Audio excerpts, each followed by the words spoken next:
welcome back to Whiskey and Whit. I'm Whitney, and today's video is going to be the first in a series of some Dollar Tree DIYs for spring and Easter, so stay tuned. Everywhere there are pastel garlands, there are pastel buffalo check, everything, Hobby Lobby, Michael's, pretty much everywhere you turn. And so I wanted to figure out a way to recreate some of these with Dollar Tree products. So let's get started. Up first is this really quick and easy garland, and I love how this adds just enough kind of whimsy pastel to my mantle. So this is made up of the foam Easter tree eggs, and I ended up using for this whole garland 3-pack. The main tool that you need for this is a thicker heavy-duty needle, so you want something that's long enough to go through your eggs, but then also pointy enough to go through the styrofoam.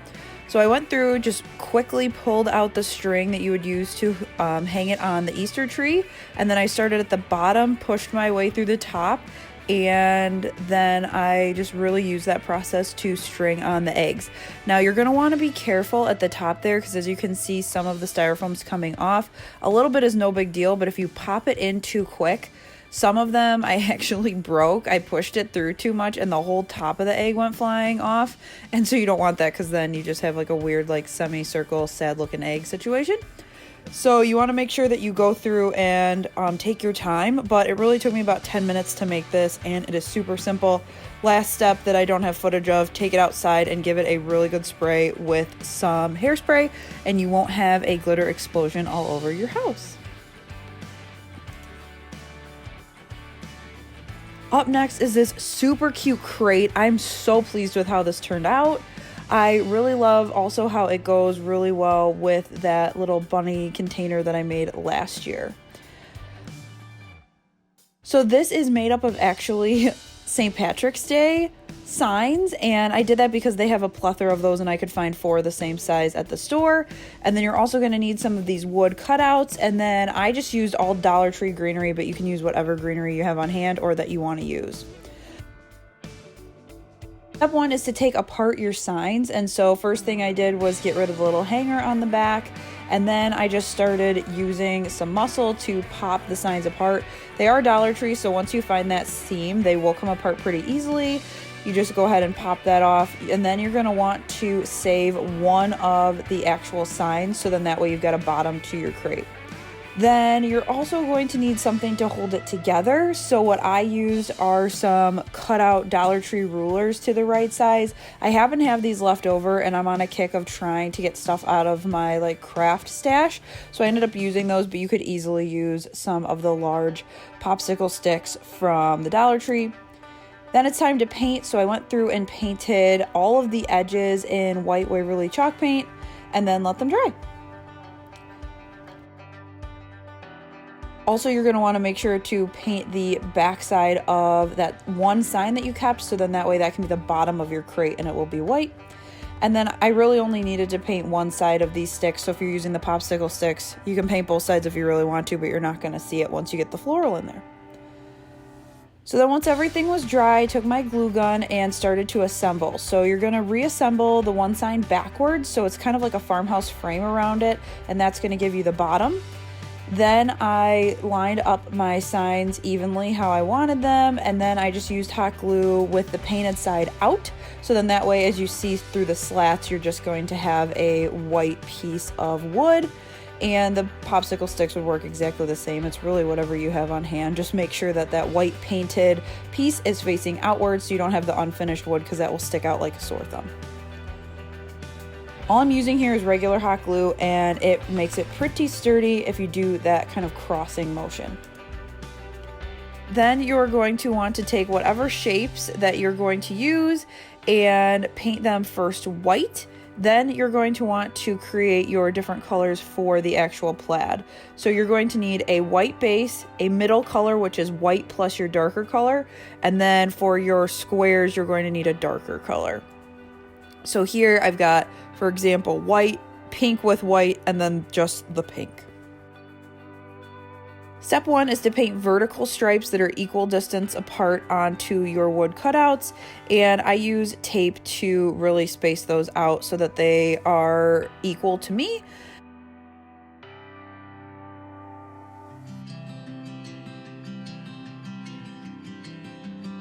Then once those dry, peel off that tape, put it aside, and then tape the same thing horizontally and give those a paint.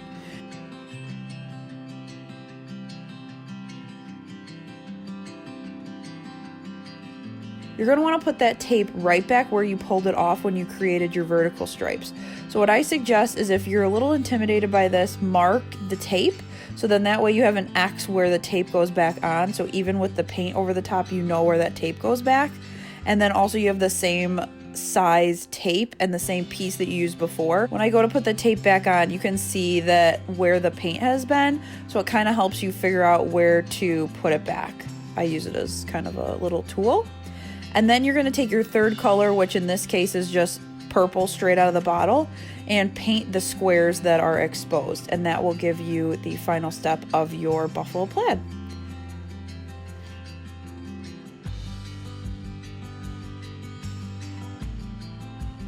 Then once you are done with that, then let them dry, and then you can go ahead and hook them to the crate. Just use some hot glue for this process. Glue them on alternating patterns.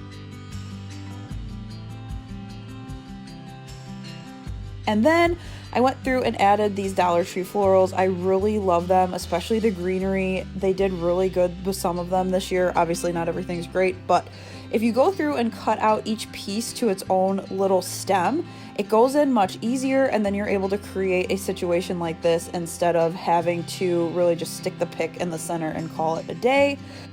You could use this also if you are a decorator for St. Patrick's Day. You could get their little shamrock cutouts and do the same thing there.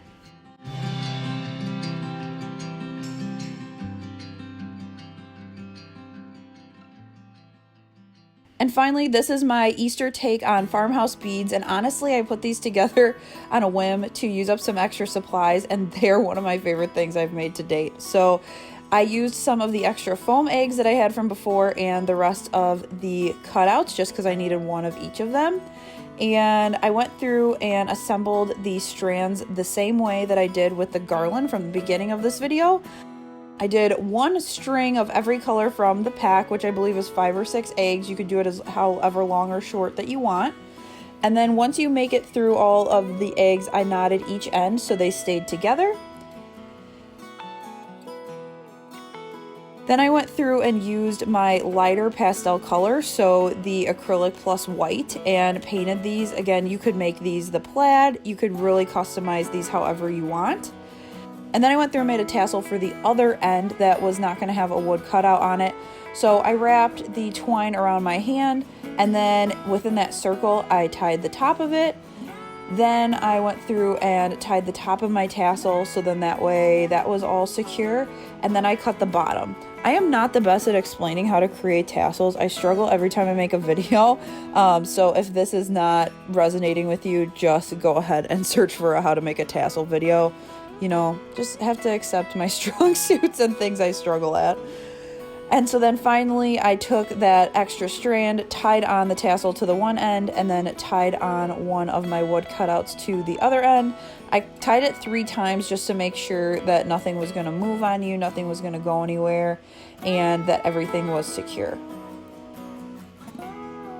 And there they are. I love the pastel colors. I love the Easter vibe. I added these to the table in my front room. They really accentuate these little candle holders. They are awesome. You're going to want to spray these again with that hairspray so you don't have a glitter bomb in your house. But once you do that, all of these look so cute together, along with that little buffalo plaid one that I did from last year. Like I said, I'll link that down below for you. But it really has given just a little bit of pop to my mantle, and I think these are going to be great to come home to, have a little color in my house instead of it being gray and gross that it is outside when we come home from the hospital. Thanks so much for watching. Let me know down below which DIY was your favorite, and also hit subscribe so you don't miss any future Whiskey and Wit DIY videos, because there will be more coming your way this week and next. Thanks so much for watching, and I'll see you guys in the next one. Bye!